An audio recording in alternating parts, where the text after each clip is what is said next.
بسم الله الرحمن الرحيم. الحمد لله الذي جعل الحمد مفتاحا لذكره وسببا للمزيد من فضله ودليلا على آلائه وعظمته، ثم الصلاة والسلام على عبده وأمين وحيه وخاتم رسله سيدنا ومولانا بالقاسم محمد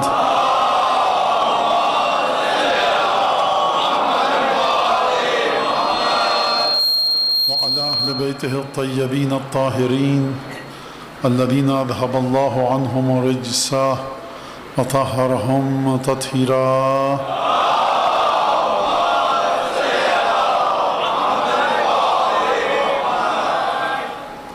واللعن الدائم على أعدائهم أجمعين. أما بعد، فقد قال الله الحكيم في كتابه المجيد: أعوذ بالله من الشيطان الرجيم. لقد أرسلنا رسلنا بالبينات وأنزلنا معهم الكتاب والميزان ليقوم الناس بالقسط. ربوبیت اور عبودیت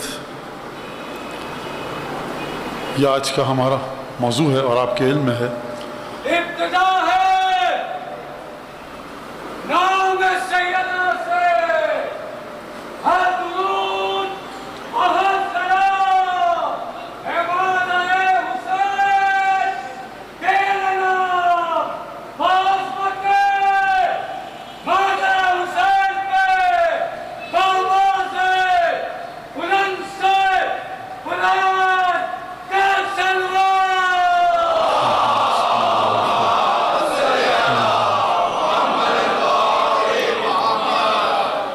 ربوبیت اور عبودیت ہمارا آج کا موضوع ہے. اور ربوبیت کا مطلب یعنی رب اور رب سے متعلق چیزیں. عبودیت یعنی عبد یعنی بندہ، بندگی اور خدا کے بندے سے متعلق چیزیں. اور یہ دونوں چیزیں، یہ دونوں موضوع ہم نے متصل رکھے آج کے موضوع میں جناب امیر المومنین سے. اگر بات ہے ربوبیت کی تو خدا کی صفات کے بارے میں گفتگو کی جائے، اور اگر بات ہے عبودیت اور بندگی کی تو خدا کی بندگی کے رسوم کے بارے میں گفتگو کی جائے کہ خدا کی بندگی کس طرح سے کی جاتی ہے. تو یہ دو موضوع ہیں، ربوبیت اپنے مقام پر ایک موضوع، عبودیت اپنے مقام پر ایک موضوع.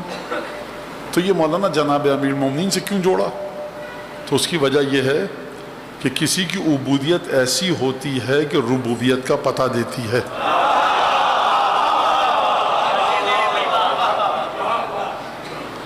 اب ظاہر سی بات ہے کہ ایک مجلس کا ماحول ہے اور ایک درس و تدریس کا ماحول ہے.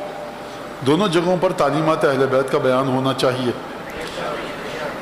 لیکن میں تھوڑی دیر 5-10 منٹ آپ کو برداشت کرنا پڑے گا آج مجھے کہ میں جناب امیر کی شخصیت کے بارے میں گفتگو کروں اور اس کے بعد اس آیت تک آؤں. جناب امیر المومنین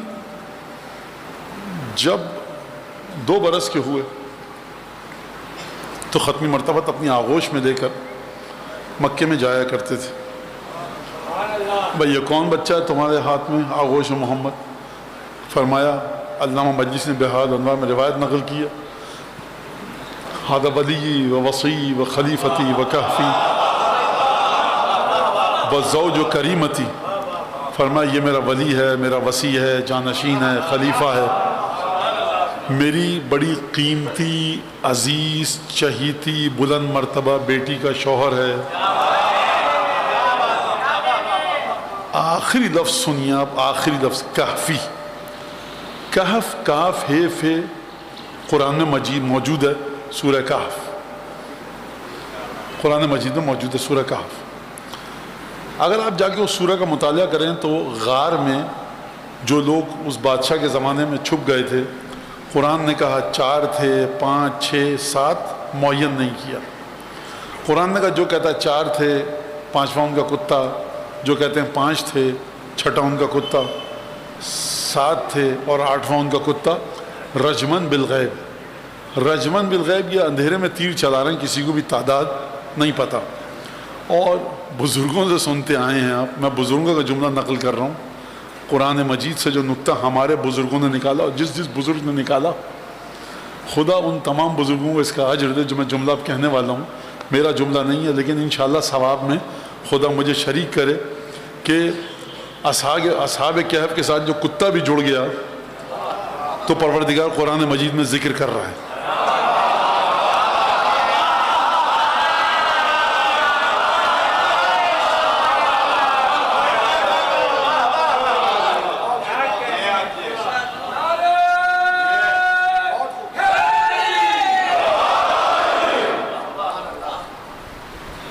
اور وہ شیطان جو 6000 برس تک عبادتوں کے ساتھ جڑا رہا، امتحان لیا اپنی توحید کا اپنی عبودیت کے ذریعے۔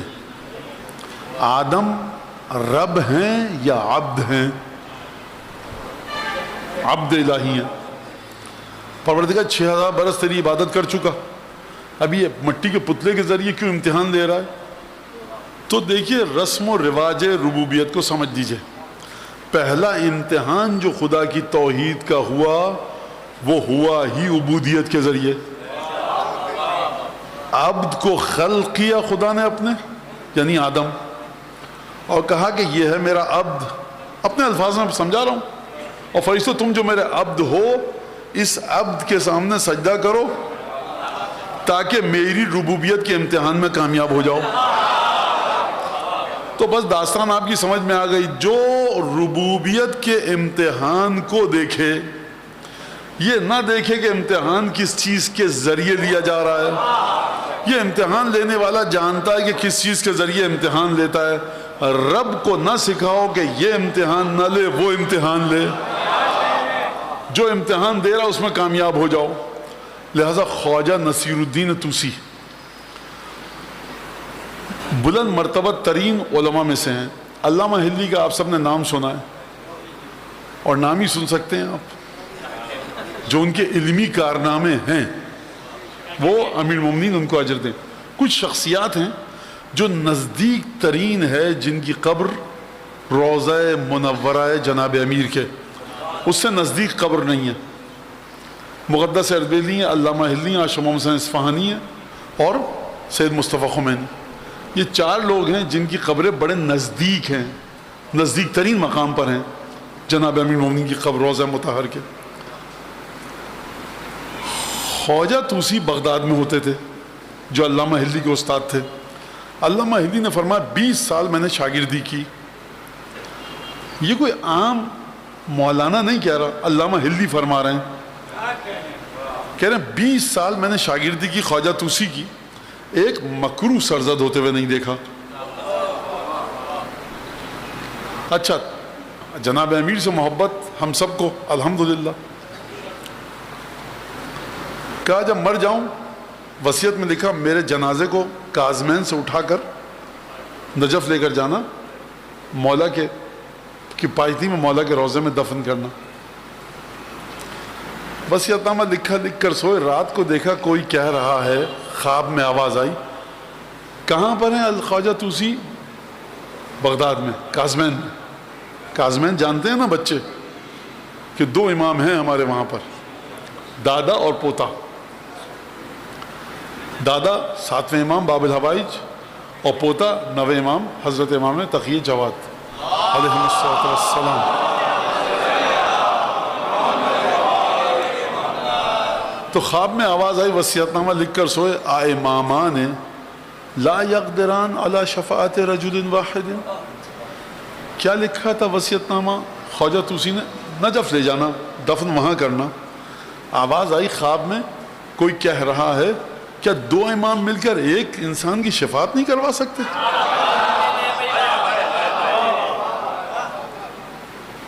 2 امام، 7ویں اور 9ویں امام، ایک خواجہ طوسی کی شفاعت نہیں کروا سکتے؟ چونک کے اٹھے، وصیت نامہ کاٹا، کہاں یہیں کاظمین میں دفن کرنا۔ اب ہو تو گئی تھی ایک چوک، ہوئی تھی چوک، لیکن عالم وہ ہے جو اپنی چوک کو بھی اہل بیت کے قدموں پہ نچھاور کر کے غلطی کی اصلاح کرے۔ کہا جب مر جاؤں یہیں دفن کرنا، اور میری قبر پر یہ عبارت لکھنا۔ کیا عبارت؟ وَقَلْبُهُمْ بَاسِطٌ ذِرَاعَيْهِ بِالْوَسِيدِ۔ کہاں پر ہے قبر؟ کاظمین میں، حرم میں. کہا دیکھو یہ عبارت لکھنا، ان کا کتا دونوں ہاتھ پھیلائے ہوئے ان کی بارگاہ پہ موجود ہے. یہ امامہ بمامہ نہیں چلتا، تکلفات نہیں چلتے امام کی بارگاہ میں.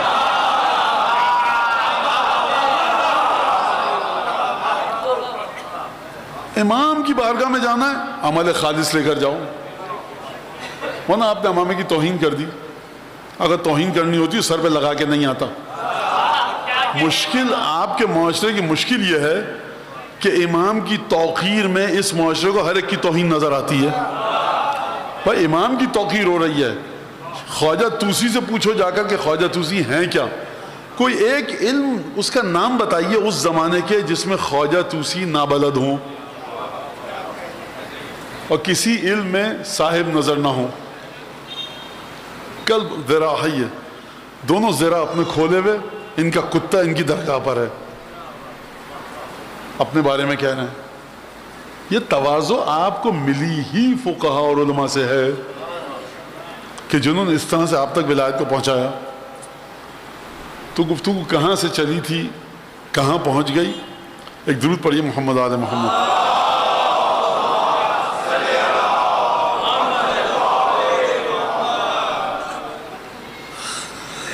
ختمی مرتبہ نہیں بھائی مان گئے، آپ کی صلوات مختلف ہیں، مجھے یاد آ گیا گفتگو کہاں سے چلی تھی. تو ختمی مرتبہ اپنی آغوش میں اٹھا کر دیکھا جا کون ہے یہ، تمام القاب بتائے.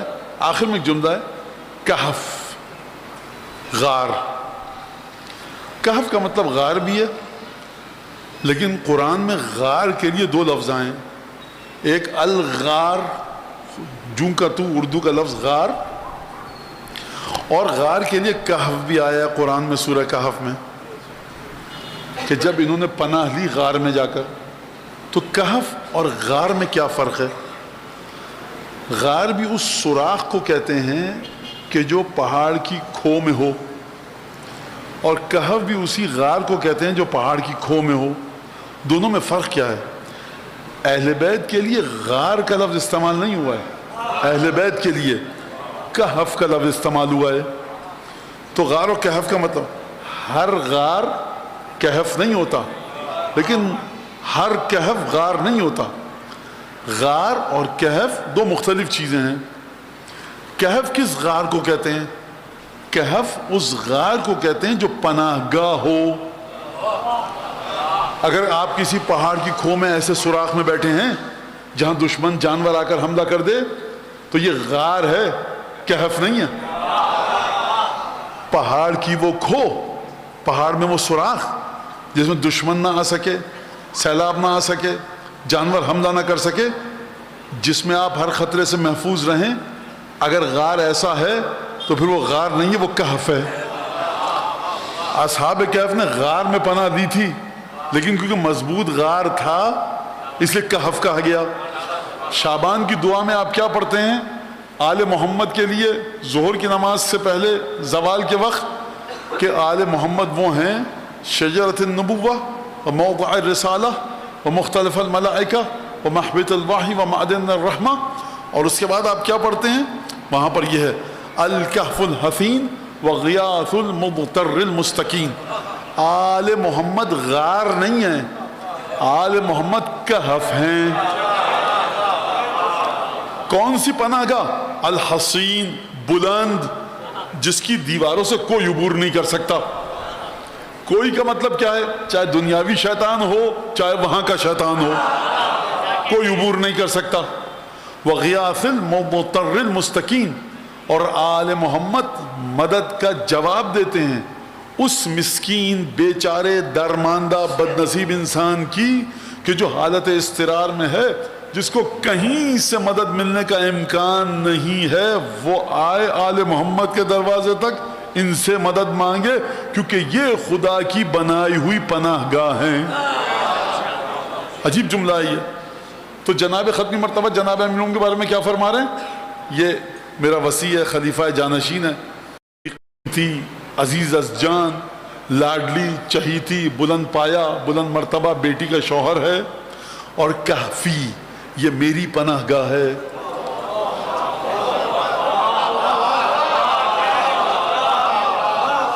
اب آپ مجھے نہیں پتا کہ جو آپ لوگ سمجھے تو میری پناہ گاہ سے کیا سمجھے.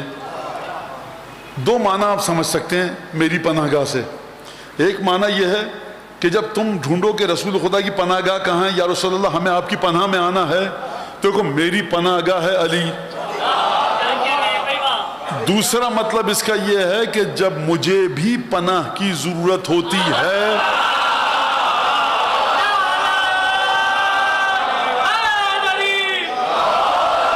مجھے مدد کی ضرورت ہوتی ہے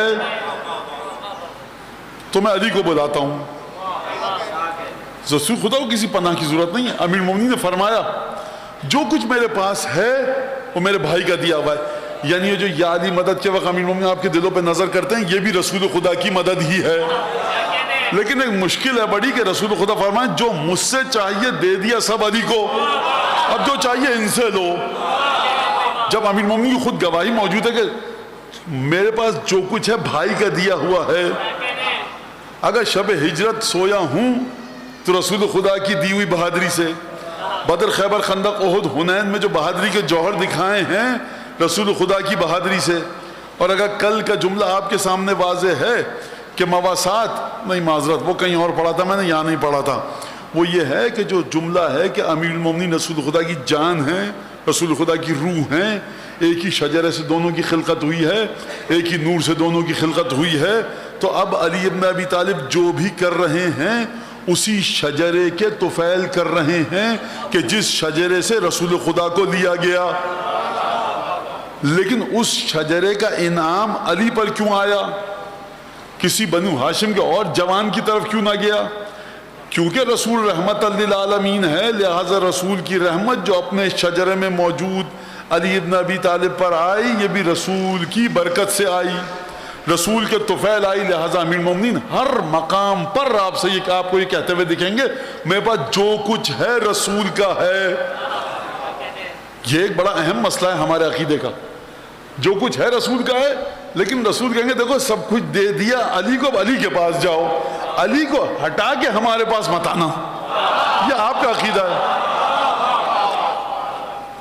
لہذا یہ ایک بڑا مسئلہ ہے کہ عبودیت اور ربوبیت. عبودیت کب ربوبیت میں بدل جاتی ہے؟ مانا یہ کیا کہنا, توبہ استغفر اللہ, عبد خدا کا بندہ کب اپنے آپ کو رب سمجھنے لگتا ہے؟ مرحلے آتے ہیں نا ایسے. تو اس گفتگو یہاں پر روکیے, ذہن میں رکھیے گا. چلتے ہیں جناب امیر کی زندگی کی طرف. کہاں سے گفتگو چلی تھی؟ کسی کی عبودیت ایسی ہوتی ہے کہ اس کی عبودیت کو دیکھ کر آپ کو وہ اپنے رب کا پتہ دیتا ہے. بھائی دیکھیں کسی کے ساتھ ہو نہ ہو, ہمارے ساتھ تو یہی ہے. ہمیں کچھ نہیں پتا اللہ کیسا ہے, کہاں ہے, کس طرح سے. ہم تو جناب امیر کے پیچھے چل رہے ہیں.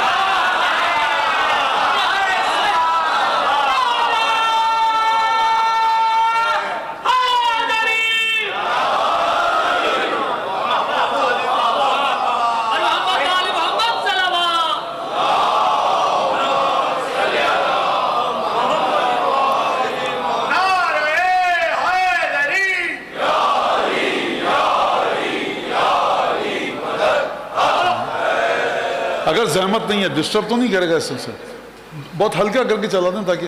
بہت شکریہ, بس ٹھیک ہے, بہت شکریہ, مہربانی.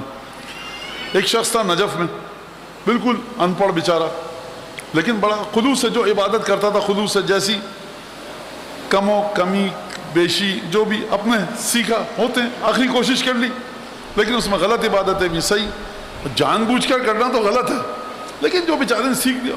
کئی بہت پرانا واقعہ. تو اس کو دفن کیا. جب دفن کر دیا تو دوست نے خواب میں دیکھا. اس نے بھائی کیسی گزری برزخ پہلی رات؟ اس نے کہا الحمدللہ بہت اچھی گزری. کیا بھائی تمہاری نماز روزہ اتنا مضبوط تو نہیں تھا؟ کہا دیکھو جو آتا تھا کیا. نوجوان سنیں, وہ 100 سال پہلے کی بات تھی. آج کا نوجوان ہے جیسا تیسی کر لی, نماز پڑھ لی, عبادت ہے درست رکھنی ہے. آج حضور نہیں ہے, واٹس ایپ بھی ہے, 500 مولانا واٹس ایپ پر اویلیبل ہیں, امام مسجد بھی ہیں, امام جمعہ بھی ہیں, سیکھیے آ کر. کہا کہ کیسے ہوا یہ؟ کہا دیکھو فرشتے آئے, کہا تمہارا رب کون ہے, کیسا ہے؟ کہا اس سے پوچھو جو وہاں دفن ہے.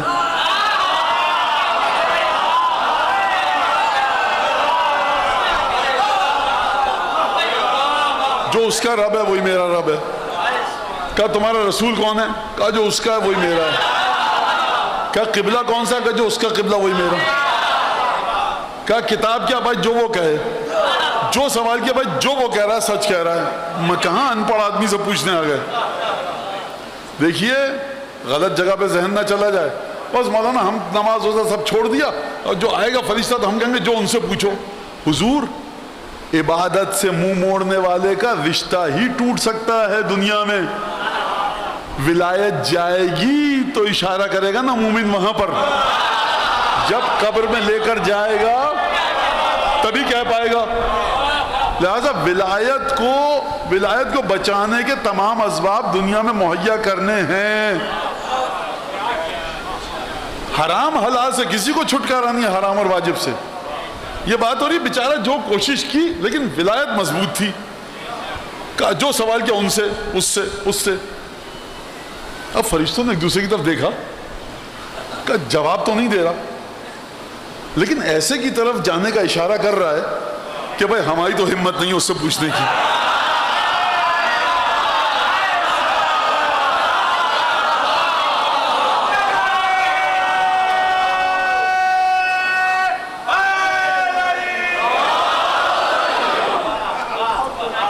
کیا کریں ہم؟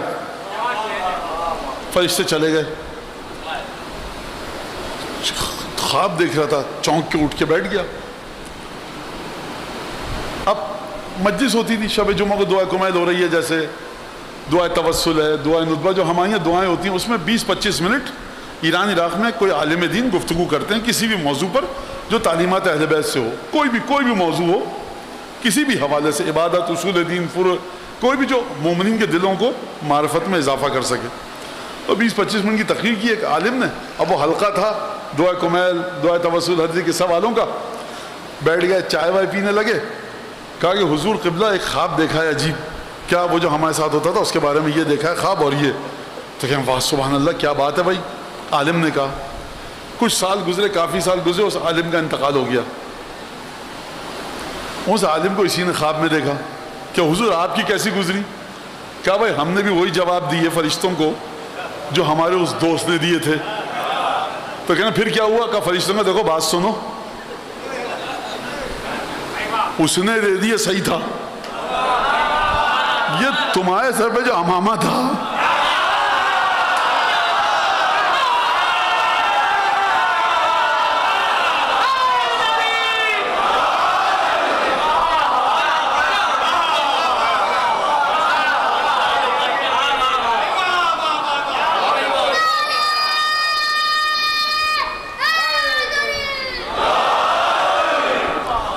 اس جذبے کو دیکھ کر مجھے سمجھ میں آ گیا کہ امامے والوں کی کتنی عزت کرتے ہیں.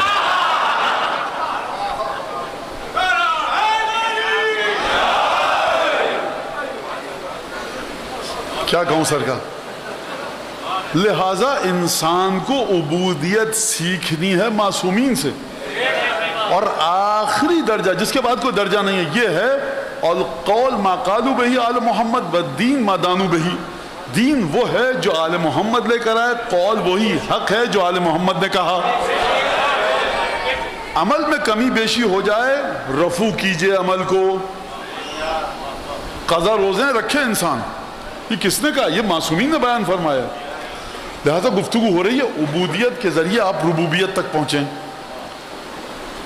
اب جلدی اس گفتگو کے اس مرحلے کو طے کروں. امیر المومنین کے وجود کے ذریعے آپ رب تک پہنچنا ہے آپ کو. اس کے لیے نہج البلاغہ کے خطبے نہیں پڑھوں گا, اس کے لیے توحید کے خطبے آپ کے سامنے نہیں پڑھوں گا, اس کے لیے دعا کمیل نہیں پڑھوں گا, دعا صبا نہیں پڑھوں گا آپ کے سامنے. غور سے جناب امیر کی زندگی کو دیکھیے. جب 7-8 برس کا یہ بچہ ہوا ابو طالب کا سپوت, تو اپنے 30-32 سال کے چچازاد بھائی کے ساتھ یہ پہلا خلاف قانون عمل. 7 برس کا بچہ گلی میں کھیلتا کودتا پھرے, بکریاں چرائے, صحرا کے بیر کھجور کے درختوں پر چڑھے، شیطانیاں شرارتیں کرے، یہ 32 سالہ اس مصطفیٰ کے ساتھ نظر آ رہا ہے جو مصطفیٰ کٹھن ترین عبادت غار حرا میں جا کے انجام دے۔ یہ ہو کیا رہا ہے؟ دیکھنے والا دور سے دیکھے کہے اصل میں یہ جو علی ہے نا، یہ دولت حکومت کی لالچ میں اپنے بھائی کے ساتھ ہے، یا تو یہ کہے یا یہ کہے کہ نہیں، بچپنے سے اپنے بھائی میں کچھ جس کو نظر آ رہا تھا، اور بھائی کو جس کو بعد میں بقول آپ کے رسول بننا تھا۔ رسول خدا کو کیا پتا کہ علی کیا ہیں؟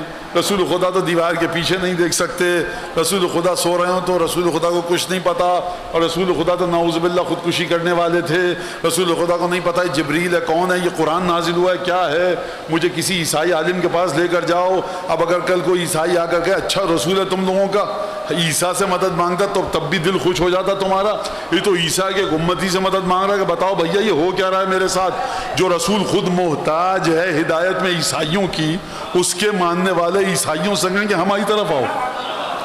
غور فرما رہے ہیں آپ؟ رسول خدا دیکھ رہے ہیں علی میں کچھ، علی رسول خدا میں کچھ دیکھ رہے ہیں، غار حرا میں لے کے جا رہے ہیں۔ دیکھنے والا کہ نہیں، یہ کسی دنیاوی لالچ میں جا رہا ہے علی، کہ جب نبی بنیں گے حکومت آئے گی تو پیسہ ملے گا۔ 7 برس کے ہوئے، 10 برس کے ہوئے، اور اس کے بعد ایک دفعہ بنو عبد المطلب موجود ہیں، رسول خدا نے کھانا کھلایا، دعوت ذوالعشیرہ، مشروب کے طور پر دودھ کا انتظام کیا جناب امیر نے، دمبا کاٹ کے رکھا گیا۔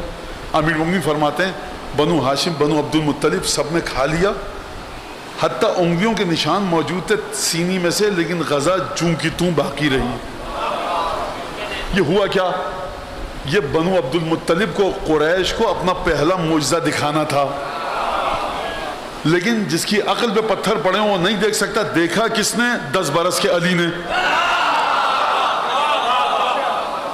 یہ کیوں دیکھا؟ امیر مومنین کی نگاہوں میں تھا کیا؟ اب کیا دوسرا بچہ ایسا دنیا میں آ سکے گا؟ صاحب آپ ابو طالب کی طہارت کو لے کر آئیے، فاطمہ بنت اسد کی عفت اور پاکیزگی کو لے کر آئیے، تب دوسرے علی کے بارے میں بات کیجیے گا۔ لہٰذا جناب امیر مومنین فرماتے ہیں کنت ارى نور الرسالہ واشم ریح النبوہ، میں کم سن تھا، 10 12 8 7 برس کا، نبوت کی خوشبو بھی سونگتا تھا، نور رسالت کو دیکھتا بھی تھا۔ آپ کے لیے رسول جب رسول ہیں کہ جب غار حرا سے اتریں، دعوت رسالت دیں، دعوت اسلام دیں، تب آپ کے ایمان اور کفر کا فیصلہ ہوگا۔ مان لیا رسول کو تو مان لیا، نہ مانا تو کافر، مان لیا تو مسلمان۔ علی فرماتے ہیں غار حرا میں ہی میں دیکھ چکا تھا، لہٰذا اب نہ کہیے گا کہ جب دعوت عام ہوئی تو بچوں میں سب سے پہلے علی اسلام لائے۔ جب آپ کو اسلام کی خبر بھی نہ تھی، ابو طالب کا 7 برس کا فرزند خوشبو نبوت کو سونگتا بھی تھا، نور رسالت کو دیکھتا بھی تھا۔ اب یہی ہے بس ولایت امیر مومنین کے چاہنے والوں میں، کہ اس کے پیچھے چلیے جو بچپنے سے جس کی آنکھیں اس قابل تھیں کہ جو نور نبوت کو دیکھ رہا ہے، خوشبو رسالت کو سونگ رہا ہے۔ کھانا کھلایا گیا، رسول خدا بلند ہوئے، کھڑے ہوئے اپنے مقام پر، کہا کہ تم میں سے کون میری مدد کرے گا؟ تم میں سے کون میری مدد کرے گا میرے کام میں؟ جو میری مدد کرے گا فهو خلیفتی و وصی، جو میری مدد کا وعدہ کرے وہ میرا جانشین و وصی ہے۔ قریش بیٹھے ہیں، اب میں قریش کی ترجمانی کروں تھوڑی سی، اجازت دیں اگر آپ۔ مصطفیٰ تمہارے پاس ہے کیا؟ 15 لوگ تو تمہاری بات نہیں مان رہے، تمہارا جانشین ہوگا، حکومت ہے تمہارے پاس۔ یعنی میں اپنے الفاظ میں کہہ رہا ہوں، حدیث کا ترجمہ نہیں کر رہا، اگر اے قریش تم دنیا پرست بھی ہو نا، تو میں تمہیں بتا رہا ہوں کہ میرے پاس کچھ آئے گا، اور اس کے بعد میرا جانشین بڑی اہم منصب پر فائز ہوگا، میرا مددگار بہت اہم شخص ہوگا، کچھ ہوگا۔ معجزہ دیکھا نہیں، 25 30 50 لوگوں نے کھانا کھایا، دمبے کی ران جوں کی توں، روٹیاں جوں کی توں، دودھ جوں کا توں باقی۔ تمہیں سمجھ میں نہیں آ رہا، کچھ تو سمجھو۔ مولا فرماتے ہیں فقمت، میں اپنے مقام پر کھڑا ہوا، انا یا رسول اللہ، میں آپ کی مدد کروں گا۔ وَأَنَا كُنْتُ أَصْغَرَ الْقَوْمِ سِنًّا وَأَخْمَشُهُمْ سَاقًا، فرماتے ہیں میں سب سے کمزور ترین تھا. یہ قریش کے بڑے بڑے 30-35 برس کے تنومند نوجوان، میں دبلا پتلا تھا، سب سے کمزور ترین تھا ظاہری لحاظ سے، اور سب سے کم سن تھا. اب یہاں پر کسی نے علی بن ابی طالب سے پوچھا علی تم رسول کے وارث کیسے بن گئے اپنے چچا زاد بھائی کے بغیر چچا کے؟ عباس زندہ تھے، وراثت جانی چاہیے تھی مصطفیٰ کی چچا کو، یہ چچا زاد بھائی تک کیسے آئی؟ اگر ابو طالب زندہ ہوتے تو مصطفیٰ کی وراثت جاتی ابو طالب کو، ابو طالب مرتے تو تمہارے پاس سارا وراثت آتی. جب بھائی عباس موجود ہے تو تم کیسے وارث بن گئے؟ امید ہے کہ میں یہ منتقل کرنے میں کامیاب ہو جاؤں گا. فرمایا واقعہ سنایا ذوالعشیرہ کا، کہا دعوت دی سب کو جو میری مدد کرے گا میرا جانشین ہوگا، میرا وارث ہوگا. میں کھڑا ہوا، 10 برس کا تھا، میں نے کہا انا یا رسول اللہ آپ کی مدد کروں گا. اور پھر اس کے بعد جناب امیر المومنین نے فرمایا کہ میں نے اپنا ہاتھ آگے بڑھایا تو فضرب بیدہ علی یدہ، تو رسول خدا نے آگے ہاتھ بڑھا کر میرے ہاتھ پر مارا. عجیب بات ہے، جو بیعت کر رہا ہوتا ہے وہ ہاتھ مارتا ہے.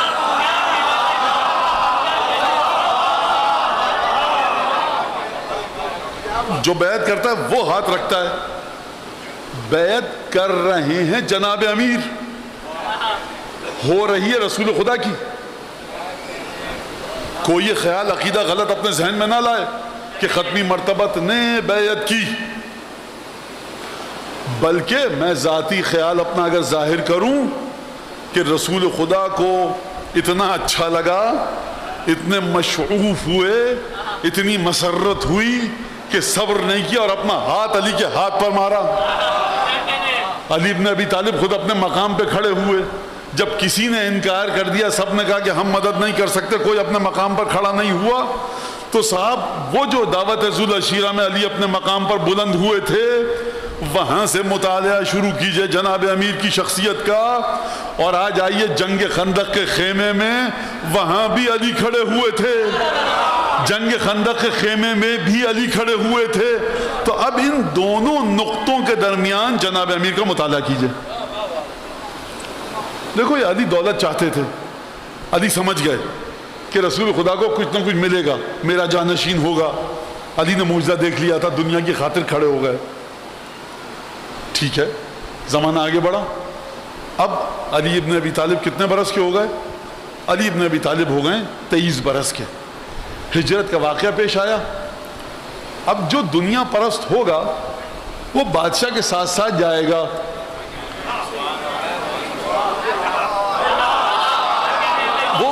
وہ بادشاہ کے ساتھ رہے گا. اگر علی دنیا کی وجہ سے جا رہے ہوتے تو چلتے، کہتے کوئی بھی بھائی میں چلوں گا. لیکن جناب امیر المومنین وہاں پر رکے، اور اس کے بعد جناب امیر المومنین نے ایک جملہ کہا، عجیب جملہ کہا. رسول اللہ خدا نے فرمایا اے علی تم میری جگہ پر سو جاؤ گے. اور یہ واقعہ ہے کہ رسول اللہ آپ کی جان بچ جائے گی. تو جو دستور ہوتا ہے دنیا کا وہ یہی ہے کہ انسان چاہتا ہے کہ اپنی جان کو بچا کے نکل جائے. لیکن امیر مومنین فرما رہے ہیں کہ نہیں، میں نے کہا کہ میں رکوں گا. اور پھر فرمایا فَأَسْرَعْتُ، اور میں نے تیزی کے ساتھ گیا رسول خدا کے بچھونے پر، اور مسروراً ان اقتل دونہ، خوشی کے ساتھ گیا کہ میں رسول بجائے قتل ہو جاؤں گا. وَأَقِي نَفْسَهُ بِنَفْسِي، میں اپنی جان کے ذریعے رسول خدا کی جان کو بچاؤں گا. تو یہ ایک بات ہوئی واقعہ. اب امیر مومنین نے آرام فرمایا.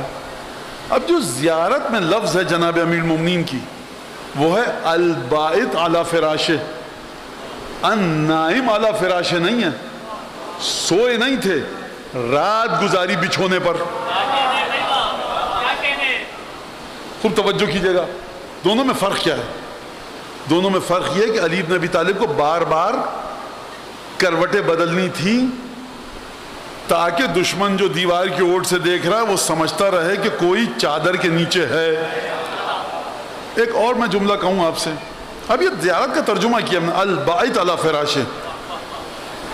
میں ترجمہ اس کا کروں، بس رسول خدا چادر لیتے، تکیے گھاس پھوس رکھتے اور چلے جاتے. علی کو لٹانے کی ضرورت کیا تھی؟ مطلب یہ تھا کہ چادر کے نیچے ایک عام انسان جب سو رہا ہو تو تھوڑی دیر بعد کروٹ لیتا ہے. گرمی کا موسم ہے، انسان سوئے گا ایک پہلو پہ نہیں سو سکتا، گرمی لگتی ہے تو پہلو بدلتا ہے، تو کس کو چھوڑ کر جائیں؟ اب علی بن ابی طالب سو رہے ہیں، 15 منٹ 20 منٹ 1 گھنٹہ 2 گھنٹہ 3 گھنٹہ.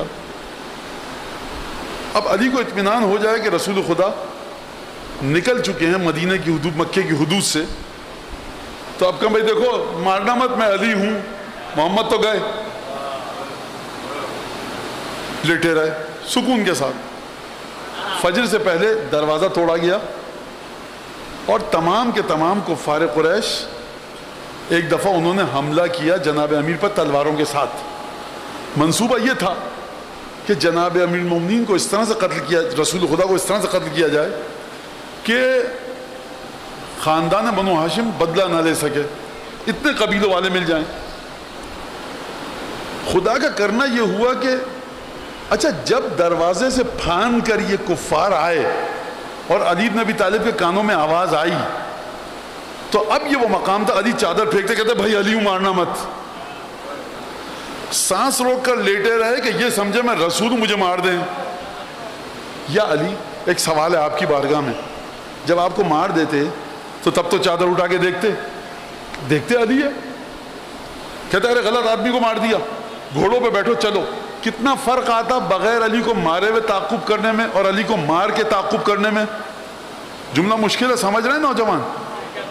امیر لوگوں کو مارتے 2-3 منٹ لگتے، ارے علی کو مار دیا، گھوڑوں پہ بیٹھو چلو. اور علی کو جب علی ابن ابی طالب کہتے کہ دیکھو علی ہوں مارنا مت، تو 2 منٹ پہلے کفار تعاقب کو نکل جاتے، مار کے 2 منٹ بعد جاتے. بات واضح ہوئی کہ نہیں ہوئی؟ سلام ہے جناب فاطمہ بنت اسد کے فرزند کو، کیا کہنے صاحب، سلام ہے بخدا ہجرت کی رات جو بستر پر سویا. علی نے گوارا نہ کیا کہ 2 لمحوں کے لیے بھی رسول کی جان کو خطرے میں ڈالوں. علی مرتا ہے مر جائے، 2 منٹ پہلے بھی رسول خدا کی جان کو خطرے میں نہیں ڈالوں گا. توجہ کیا آپ نے؟ اہم ترین واجب یہ ہے کہ رسول اور امام کی جان کو بچایا جائے. اس سے بالا تر کوئی واجب ہے ہی نہیں کائنات میں. اور بدترین گناہ یہ ہے کہ امام یا رسول کی جان کو نقصان پہنچایا جائے، اس سے بدتر کوئی گناہ ہے ہی نہیں. امیر المومنین دم ساتھ کر لیٹے میں، کافر نے ایک چادر ہٹائی، تلواریں اٹھی اور تلوار کہا یہ تو علی ہے. کہا محمد کہاں ہے؟ کہا میرے حوالے کر کے گئے تھے. کیا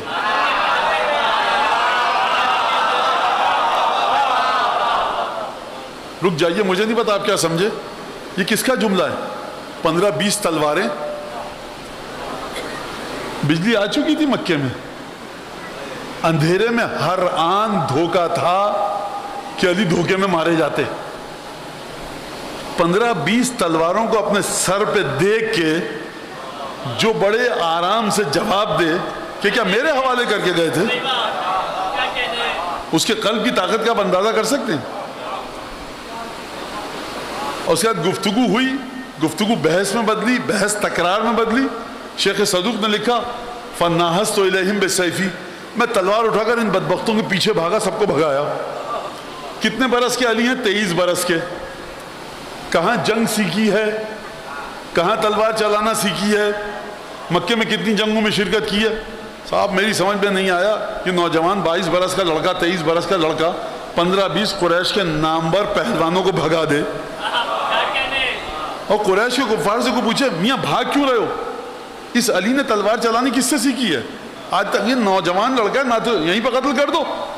تو تلوار اٹھائیے، جناب امیر نے سب کو بھگا دیا. تو شب ہجرت کی رات کوئی دیکھے گا کہے گا نہیں بھائی علی خلوص کے ساتھ رسول خدا کے ساتھ ہے. کوئی کہے گا نہیں یہ بڑا منصوبہ تھا. اب بات آگے بڑھے گی. رسول خدا اپنے گھر کی خواتین کو علی کو سونپ کر آئے ہیں. کہ ان کو لے کر آؤ مدینے ہجرت کروا کے اگر زندہ بچ جاؤ تو لے کر آئے ہیں جناب امیر. کفار نے راستہ روکا, کہا جانے نہیں دیں گے. ایک اکیلے علی 22 کفار مکہ خواتین کا ساتھ, کہا تم میں سے جو چاہتا ہے اس کا خون بہا دوں اس سرزمین پر, آئے لڑ دے مجھ سے. رک جائیے, آگے مت بڑھیے. 5 خواتین ہیں بنو ہاشم کی, عبد المطلب کے گھر کی 5 خواتین ہیں, ایک علی ہیں, 25 کے قریب کفار ہیں. اے علی اگر آپ مر گئے تو ان خواتین کا کیا ہوگا؟ کچھ منت سماجت کیجئے. جناب امیر کیا جواب دیں گے؟ شاید یہ جواب دیں, میاں نادان, اگر مرنے کا یقین ہوتا تو ہم لڑتے کیا ان سے؟ ان میں ہمت کس کی ہے جو ہم کو روک سکے؟ یہ میدان جنگ نہیں ہے کہ جو امیر مومن کو لڑنے کا اندیشہ, مرنے کا اندیشہ نہ ہو. میدان جنگ میں جناب امیر کو مرنے کا اندیشہ نہیں ہے. یہاں اندیشہ ہونا چاہیے کیونکہ ناموس سے بنو ہاشم ساتھ میں ہے. امیر مومن کو زندگی بچانی چاہیے اپنی.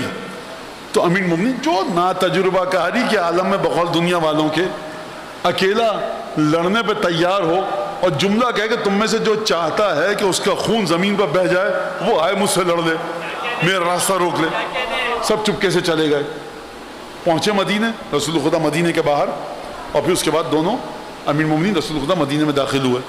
مورخ کہہ رہا ہے صبر کرو, جب حکومت آ جائے گی تب علی کی لالچ کو دیکھنا دولت کے لیے. یہ پورا منصوبہ تھا. 2 ہجری جنگ ہوئی. کہا کہ مکے والوں نے کہا اے محمد جنگ بدر میں ہمارے سامنے 3 ایسے بھیجو کہ جو ہماری ٹکر کے بہادر ہوں. اگر ان کی تلوار سے مر جائیں تو عزت ہماری ہو, اور اگر ان کو مار دیں تو ہماری عزت ہو. عرب کو پسند نہیں تھا کسی نچلے طبقے کے انسان کے ہاتھوں مرنا, نہ عرب کو پسند تھا نچلے طبقے کے ہاتھوں کسی کو مار دے. لہٰذا کہا کہ ہماری ٹکر کے بھیجو. کہا حمزہ, عبیدہ, علی تم نکلو. اب علی نکلے. کیا کھا کر آئے علی گھر سے؟ جو کی روٹی پانی. کتنی جنگوں میں لڑے ہیں علی. کہا آ جاؤ. 35 تمام مسلمانوں نے مل کے مارے, 35 اکیلے علی نے مارے. بھائی جان ہتھیلی پہ رکھ کے جو کفار کے سامنے آ جائے اب تو مان لیجئے کہ رسالت کا عاشق ہے. کہا کہ نہیں, علی کو پتا تھا کہ تلوار کتنی زبردست چلاتا ہوں. اچھا احد میں کیا کیجئے گا کہ 50 کی پلٹن علی پر حملہ کر رہی تھی اور علی نے رسول خدا کی جان بچائی. خدا کو جنگ بدر سے زیادہ جنگ احد کی جنگ پسند آئی. ایک دفعہ پروردگار عالم نے یہ جملہ آسمان سے نازل کیا, لا سیف الا ذوالفقار ولا فتح الا علی. اب اس کا مطلب کیا ہے لا فتح الا علی کا؟ آپ ترجمہ کرتے ہیں جوان. اب اس کی تفصیل میں اس میں نہیں جا رہا. اتنے زخم لگے تھے کہ کئی مہینے جناب امیر کے زخموں پر مرہم پٹی رکھا جاتا تھا, اور 2 مہینے بعد علی بسترے سے اٹھنے کے قابل ہوئے. اب تو مان لیجئے کہ علی رسول کا سچا عاشق ہے. کہا کہ نہیں صاحب یہ بھی کوئی منصوبہ لگتا ہے. خندق میں مان لیجئے, خیبر میں مان لیجئے, حنین میں مان لیجئے. کہا نہیں صاحب کوئی منصوبہ ہے. اچھا خیبر میں جب کل کی گفتگو آپ کے سامنے ہے, خیبر میں جب ڈھیروں مال آیا تو علی بن ابی طالب کا مال غنیمت گیا کہاں؟ فقراء میں بٹ گیا, رسول خدا کی مدد میں بٹ گیا. اب تو مان لیجئے. کہا کہ نہیں اب بھی مانیں گے. اچھا اب بتائیے جب رسول دنیا سے چلے گئے, علی چاہتے تو تلوار اٹھا سکتے تھے, نہیں اٹھائی رسول کے حکم کے مطابق. اور اس کے بعد سلسلہ چلا یہاں تک کہ امیر المومنین 4تھے خلیفہ بنے, مسند خلافت پر جلوہ افروز ہوئے. 4تھی خلافت جو جناب امیر کو ملی ہے اس کا غدیر سے کوئی تعلق نہیں ہے. یہ مسلمانوں کی مجبوری کا نام ہے, تسلسل غدیر نہیں ہے.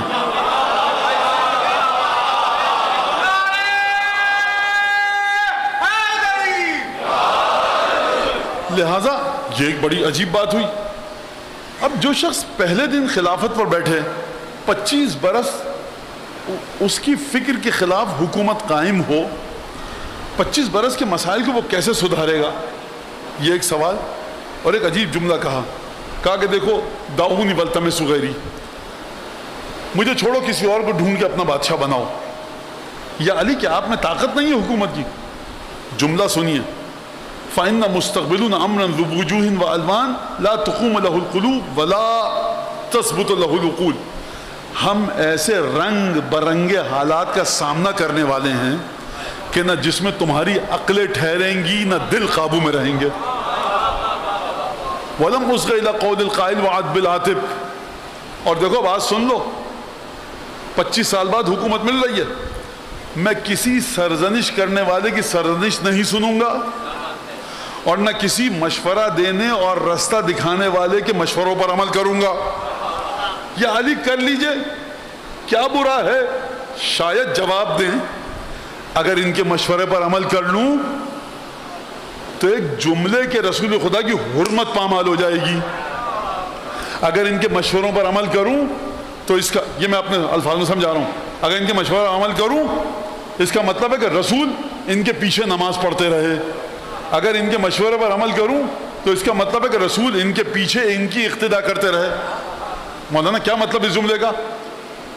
فرمائیں گے شاید جناب امیر، علی ما الحق والحق ما علی کہاں جائے گا؟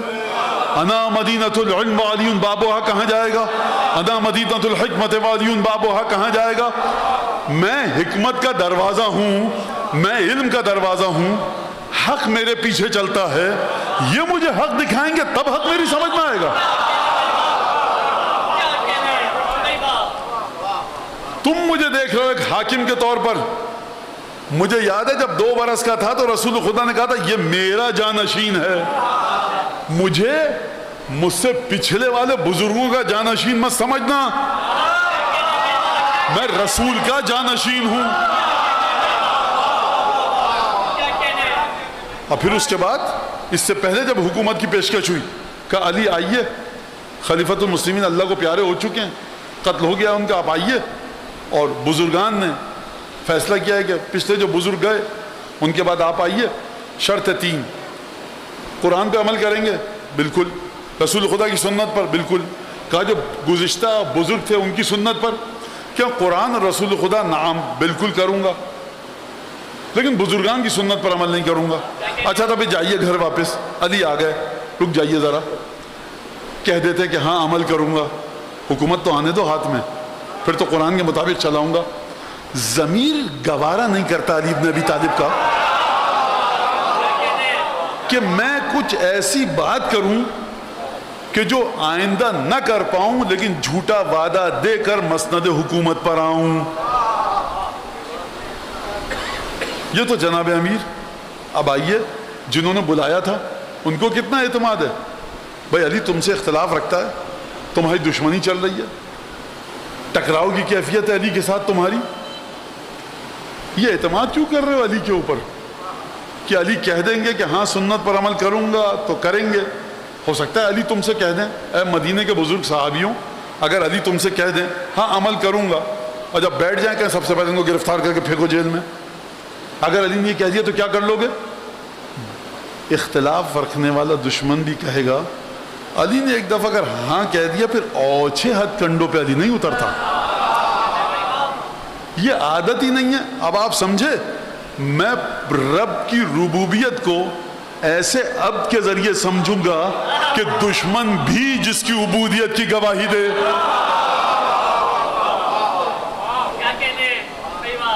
اب چلیے آیت کی طرف. لقد ارسلنا رسولنا بالبینات، ہم نے اپنے رسولوں کو واضح صاف ستھری نشانیوں کے ساتھ بھیجا. اگر چھپی ہوئی نشانیوں کے ساتھ بھیجتے تو تمہاری سمجھ میں کیسے آتا کہ یہ رسول ہے؟ اشارہ کریں گے چاند 2 ٹکڑے ہوگا، اشارہ کرے گا درخت چلتا ہوا آئے گا، اشارہ کرے گا پتھر کلمہ پڑھے گا، ٹھوکر مارے گا مردہ زندہ ہوگا.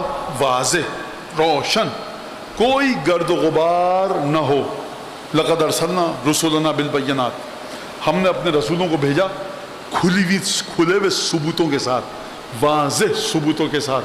بچے اور بچیاں سنیں، کرسٹل کلیئر پروفز کے ساتھ، ایویڈنس کے ساتھ. لقد ارسلنا رسولنا بالبینات، رسولوں کو بھیجا بینات کے ساتھ.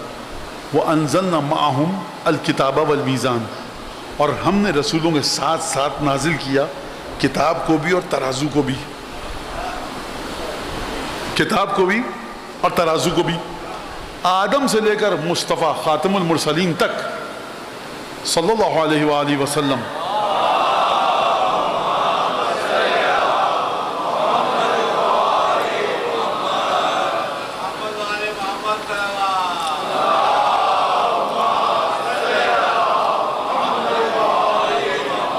آدم سے لے کر خاتم تک جتنے بھی رسول آئے بینات کے ساتھ بھیجا، اور ان کے ساتھ ساتھ کتاب بھی نازل کی اور ایک ترازو بھی۔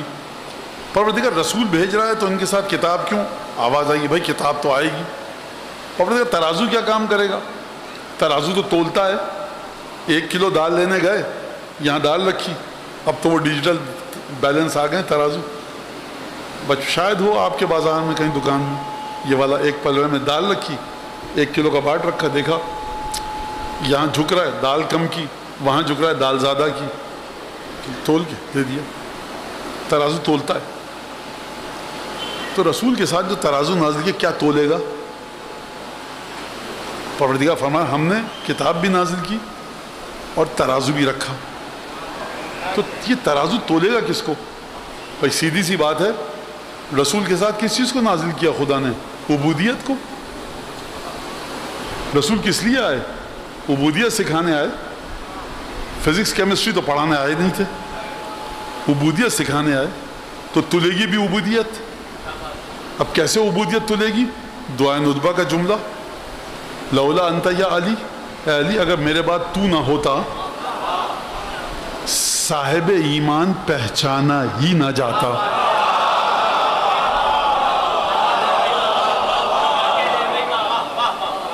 زیارت میں آپ کیا پڑھتے ہیں جناب امیر کی؟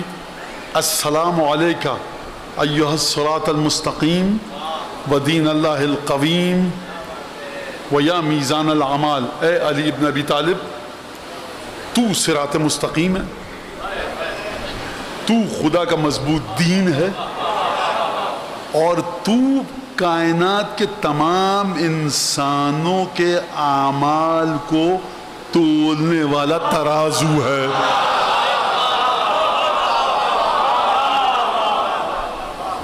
مولانا ہماری نمازیں کہاں ہیں؟ مولانا آپ کی نماز کہاں ہے؟ خدا کہے گا میاں علی کی نماز کے ترازو میں رکھو۔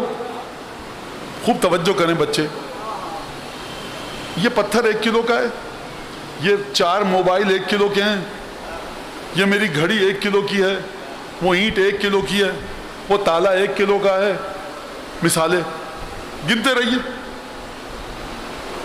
تو آپ ترازو میں رکھا آپ نے تالے کو، دال تول لی، بھائی یہ تالے کا وزن 1 کلو ہے، موبائل کا وزن 1 کلو ہے، میری گھڑی کا وزن 1 کلو ہے، اس مائک کا وزن 1 کلو ہے، یہ ثابت کیسے ہوگا؟ مانا یہ جو بانٹ آیا ہے نا اسٹینڈرڈ، اس کے ذریعے تولا ہے تو یہ سب 1 کلو کے ہیں۔ تو بھائی میری نماز اسٹینڈرڈ نماز ہے، معیار کے مطابق ہے، میرا روزہ معیار کے مطابق ہے۔ یہ ہوگا کیسے؟ جس کی نماز جتنی علی کی نماز کے نزدیک ہوگی وہ ہوگی نماز، جس کا روزہ جناب امیر کے روزے کے جتنے نزدیک ہوگا وہ ہوگا روزہ، جس کی عبادتیں جناب امیر کی عبادتوں کے نزدیک ہوں گی جتنی، اس کی عبادتیں ہوں گی عبادتیں۔ کیوں؟ کیونکہ ترازو ہے علی ابن ابی طالب۔ آپ سمجھتے ہیں کہ وہاں پر باٹ ہوں گے اور نعوذ باللہ خدا کا ایک ہاتھ آئے گا ترازو لے کر بیٹھا ہوگا؟ علی ابن ابی طالب کے کتنے نزدیک تھے؟ اور نزدیک تھے کا مطلب یہ نہیں ہے کہ یا علی کہتے رہے، وجود میں تمہارے کتنا علی ابن ابی طالب سمایا تھا۔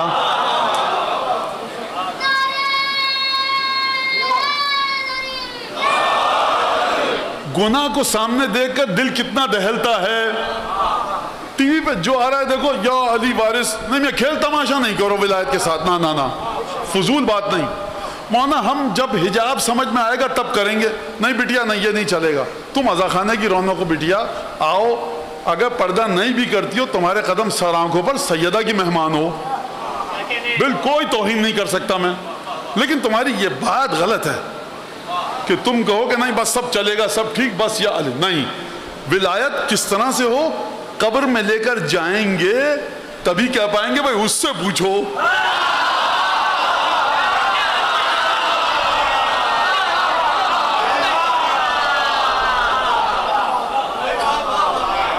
جب اس شخص کا, اس ہستی کا رشتہ دنیا میں ٹوٹ چکا ہوگا, مولانا ہم تو زبردست ماتم کرتے تھے, ہم تو قمع لگاتے تھے, ہم تو زنجیر تابوت کی زیارت. علم سنیے, چھٹے امام امیر مومنین کی جب بات کیجئے تو بیٹوں سے امیر مومنین کے معیار پوچھئے ایمان کا. میں تیرا میرا وہ آپ میں ہما شما کچھ نہیں.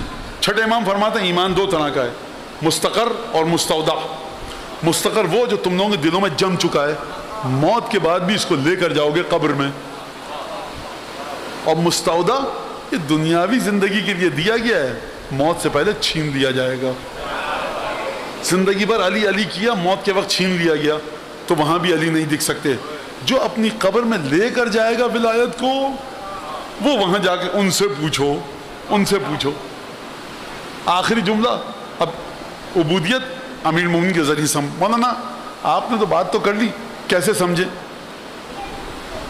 امیر آپ لوگ کی غلطی یہی ہے, خامی یہی ہے, باتیں پوچھتے ہیں آسمان کی اور پوچھتے ہیں زمین والوں سے.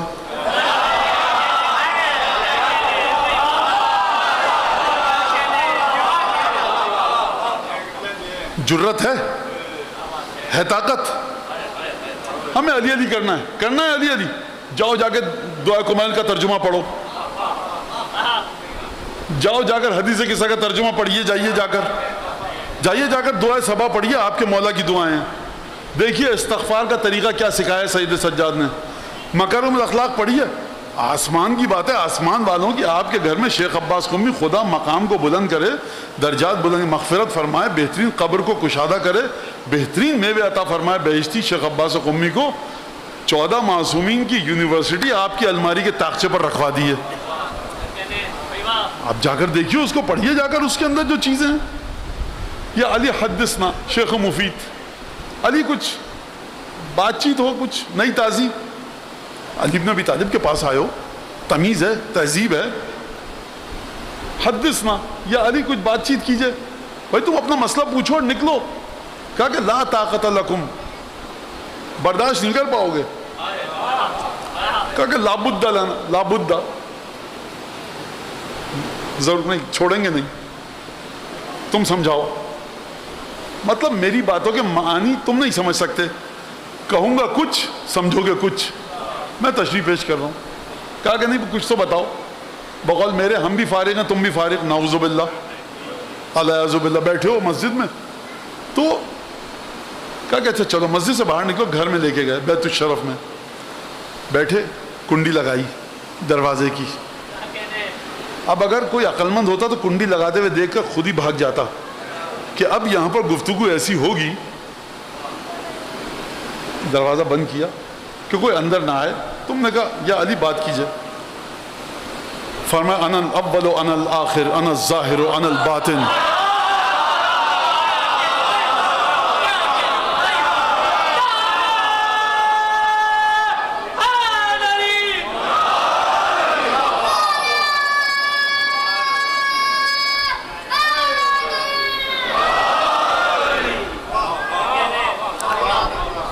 انا الممیت انا المحیی, ظاہر میں ہوں, باطن میں ہوں, اول میں ہوں, آخر میں ہوں, موت میں دیتا ہوں, زندگی میں دیتا ہوں.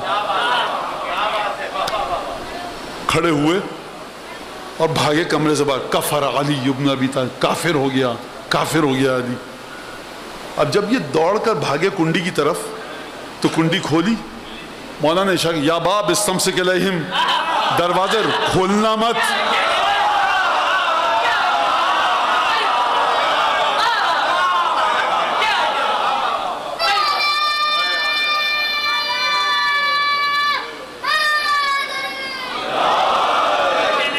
نہیں کھل رہا, کیسے کھلے گا؟ جنت کا دروازہ اس کی مرضی سے کھلے گا. آپ دنیا کی بات کرتے ہیں. یا باب استمسک علیہم, دروازے روک کے رکھ, جانے نہ دیجیو. کہا واپس آؤ, بیٹھو.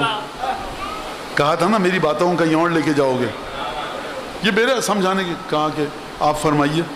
کہا انا الاول انا الاخر, یعنی انا اول من صدق او قال آمن برسول وآخر من شیعہ، میں سب سے پہلا ہوں جس نے رسول کی تصدیق کی. یہ پہلے کو مکے کے ریگستان میں مت سمجھنا.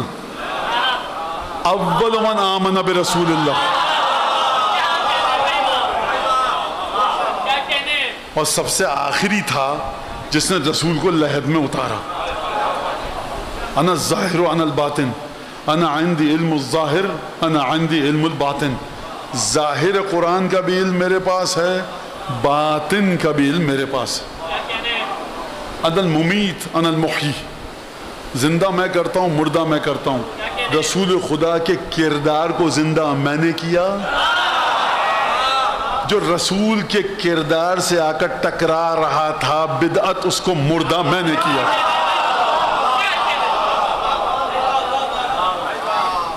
کہا کہ فرج اللہ عن فرجت عنا، اے علی اللہ تمہاری مشکل آسان کرے، تم نے بڑی مشکل سے نکال دیا، اب اجازت ہے جائیں. دروازہ کھولا، کنڈی اور باہر چلے گئے. لہٰذا عبودیت اس ہستی کے ذریعے سمجھیے کہ جو عبودیت کی اس منزل پر ہے کہ جس کو زیارت میں کہا گیا السلام علیکہ ایھا وجہ اللہ المضیء، السلام علی ید اللہ الباسطہ وعین اللہ الواعیہ اذن اللہ الواعیہ وعین اللہ الناظرہ. کس کے پدر کا نام جناب امیر ہے؟ کس کا پدر رسول خدا کا وزیر ہے؟ کون و مقام میں کون بشیر و نذیر ہے؟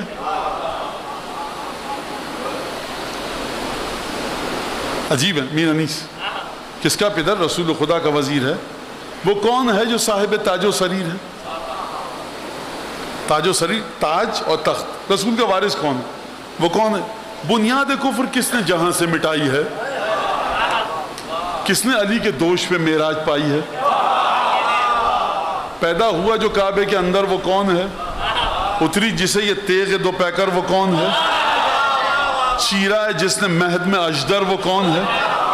توڑا ہے جس نے قلعہ خیبر وہ کون ہے؟ سب کافروں کو کس نے مطیع خدا کیا؟ باطل کو کس کی تیغ نے حق سے جدا کیا؟ حق نے کیا عطا پہ عطا، حل عطا کسے؟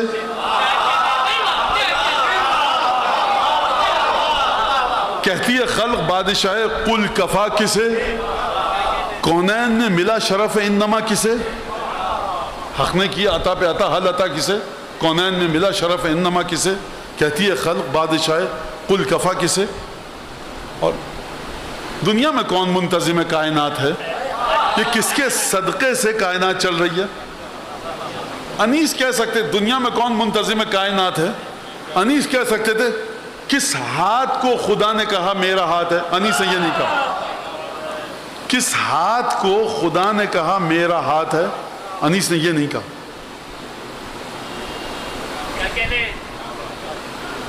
دنیا میں کون منتظم کائنات ہے؟ کس ہاتھ کو خدا نے کہا میرا ہاتھ ہے؟ کہا دنیا میں کون منتظم کائنات ہے؟ کس کو کہا خدا نے کہ یہ میرا ہاتھ ہے؟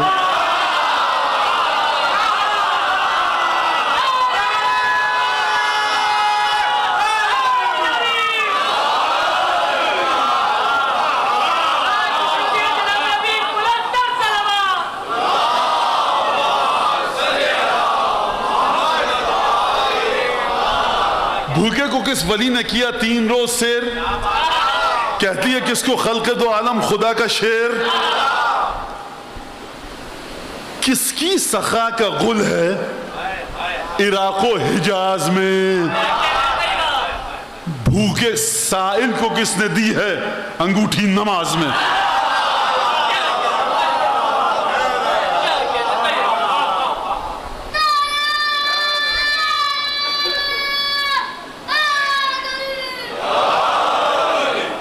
انیس کے ساتھ ایک بہت بڑا ظلم ہوا ہے کہ جہاں اچھی تک بندی لوگوں نے دیکھی کہا یہ انیس کا شعر ہے. انیس بہت سارے آتے ہیں وہ کوئی صاحب پڑھیں انیس نے یہ کہا انیس نے وہ کہا، وہ جلالت ہی نہیں ہے شعر کے اندر، وہ ہیبت ہی نہیں ہے. تک بندی کرنا انیس کا نام نہیں ہے، نہ انیس کا کام ہے. انیس وما ادراک ما انیس، فضائل میں جا کر دیکھیے. یہ میں کسی نیت سے نہیں کہہ رہا قطعاً. یہ انیس کے ساتھ میری ایک ذاتی تعلق ہے. انیس کے ساتھ میرا ایک رابطہ بڑا اچھا برقرار ہوتا ہے, اور خدا انشاءاللہ کہ اہل بیت کے مادحین کے زندہ کرنے کے ناموں کے زندہ کرنے میں ہم کو شامل کرے. اور اسی لیے میں انیس کے علاوہ اور کسی کے شعر بہت کم پڑھتا ہوں. وہ کرفر نہیں ملتا. ہیں جوش ہیں, اس کے بعد دیگر شعراء ہیں. اور آج کے دور میں اگر آپ دیکھیں صاحب اذان مقتل جناب ہمارے محترم ممدوح, خدا ان کو لمبی عمر دے, ڈاکٹر ہلال نقوی صاحب, ان کے مرثیوں کو پڑھیے, آپ کو لگے گا کہ نہیں مرثیہ 21ویں صدی کے مطابق چل رہا ہے. چاہ کر دیکھیے آپ ان کو چیزوں کو. تو انیس جو ہے وہ عجیب انداز سے کبھی کبھی, ابھی میرے پاس ویڈیو آئی ہے انیس کا شعر ہے اور وہ قافیہ ختم ہو گیا تھا. ابھی کسی نے مجھے بتایا کہ وہ شب ہمشیر ہوا پر, مجھے بتایا انیس نے وہیں پہ کہہ دیا. نہیں صاحب, اس شعر میں وہ جلالت ہے ہی نہیں. انیس بی بی زینب کو جس مقام پر رکھتے ہیں, انیس بی بی زینب کے فضائل پڑھتے ہیں الگ مقام پر جا کر, جب رخصت ہے تو الگ مقام پر, جب بین کرواتے ہیں بی بی زینب سے تو الگ مقام پر. اور ان تینوں مقامات پر انیس جلالت کو, حرمت کو مد نظر رکھتے ہوئے, یعنی حتی الامکان یہ ہمشیر ہوا پر یہ اس طرح کے اشانیس کے ساتھ آپ تک بندیوں کو مت جوڑیے. مولانا انیس کا ممبر ہے, امام حسین کا ممبر ہے. دیکھیے بھائی انیس کا ہم پر احسان ہے, ہمارے خیالات کو گویائی عطا کی انیس نے. لہذا خوب توجہ کیجیے گا ہر جو شعر کیا کہا. یہ بڑا ایک میرا درد ہے, اور میں ہاتھ جوڑ کر عرض کروں گا نوجوان شعراء سے سلام قصیدہ کہ اپنے آپ کو اس فصاحت بلاغت گہرائی سے جوڑیں کہ جو مدح اہل بیت کا خاصہ ہے. معذرت کے ساتھ پھکڑ پن, اوچھے شعر, اس سے اپنی جان چھوڑائیں. یہ ایک اس بات کو یاد رکھیں. وَكَانَ يُعْجِبُهُ شِعْرُ أَبِي طالب, امیر مومنین کے سامنے جب ان کے والد ابو طالب کے اشعار پڑھتا تھا تو اچھا لگتا تھا. ابو طالب کے اشعار اچھے لگتے تھے. تو یہ ایک معیار ہے. بہت آپ کا وقت لیا, بہرحال بات مکمل نہیں ہوئی اور بہت ساری باتیں رہ گئیں. عبودیت کو سمجھنا دعائے کمیل میں جا کر دیکھیے. عبودیت کو سمجھنا دعائے صباح کا ترجمہ پڑھیے, خدا کے لیے پڑھیے جا کر. یونیورسٹی جو عبودیت کی ہے, وہ ربوبیت کی جو یونیورسٹی ہے وہ جناب امیر کی عبودیت میں ملے گی. جناب امیر کی بندگی میں خدا ملے گا. دیکھیے جا کر پڑھیے. بہرحال صلی اللہ علیہ ابا عبداللہ صلی اللہ علیہ ابن رسول اللہ. یہ قافلہ 11 محرم کی ظہر کے بعد چلا, اور حکم یہ تھا کہ شام ہونے سے پہلے پہلے عبید اللہ کے پاس پہنچو, تاکہ عبید اللہ کی آرام کے وقت سے پہلے, سونے سے پہلے سروں کو پیش کر کے انعام دیا جائے. آپ جانتے ہیں نا تقریباً 100 کلومیٹر کا راستہ ہے, دن کا وقت ہے, چھوٹے بچے بھی ہیں, سیدانیاں ناکوں پر سوار ہیں. ظہر کے بعد یہ قافلہ چلا ہے اور عشاء کی نماز کے بعد کوفے پہنچ گیا. مجھے آپ یہ بتائیے کہ کس سرعت اور تیز رفتاری کے ساتھ.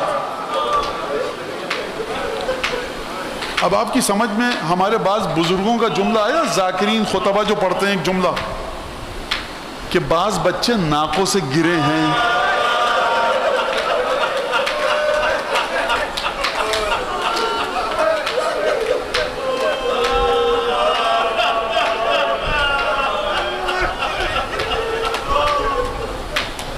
آیت اللہ العظمیٰ سید محمد حسن شیرازی 1892 میں انتقال ہوا.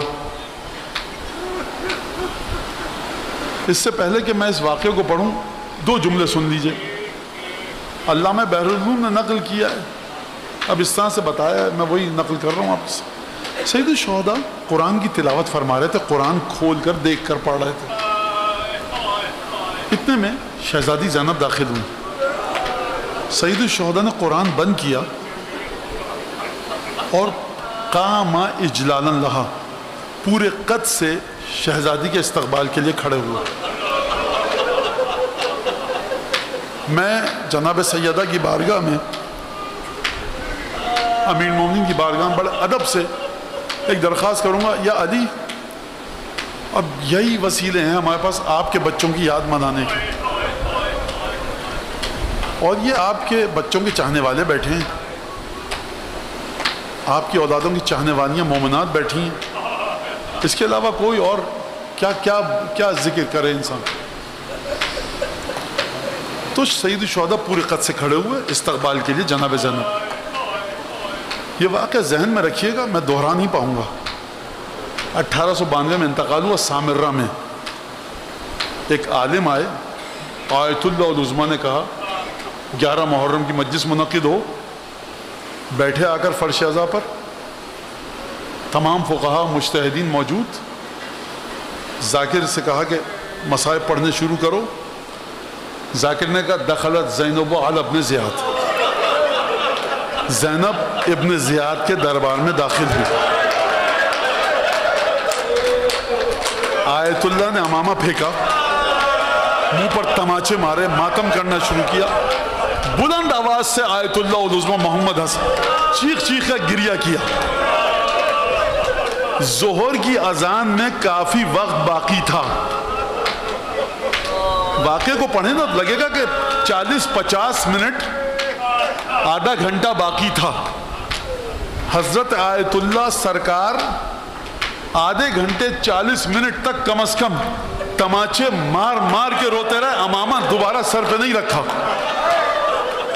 جب کچھ لمحوں کے بعد گریہ بڑھا تو ذاکر نے اگلا جملہ کہنا چاہا. قبلہ نے اشارہ کیا رک جاؤ. کہا حضور ابھی پہلا جملہ پڑھا ہے مصائب کا، تو کیا مجلس ختم ہو گئی؟ مصائب مزید آگے نہ پڑھوں؟ کہا کہ اس جملے کا حق ادا ہونے دے. کہا کہ سمجھا نہیں.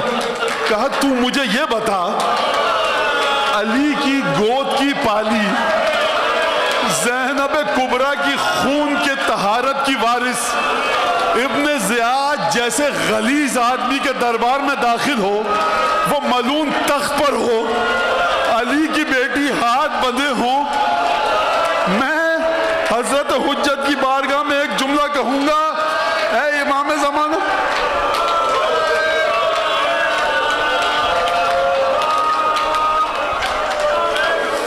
مجھے نہیں سمجھ میں آ رہا کہ میں ادب کا خیال رکھوں یا گریے کی فضیلت کو دیکھوں. مجھے نہیں پتا کہ ادب کا آجرک اللہ یا بقیت اللہ یا حجت ابن الحسن صلی اللہ علیہ یا امیر المومنین.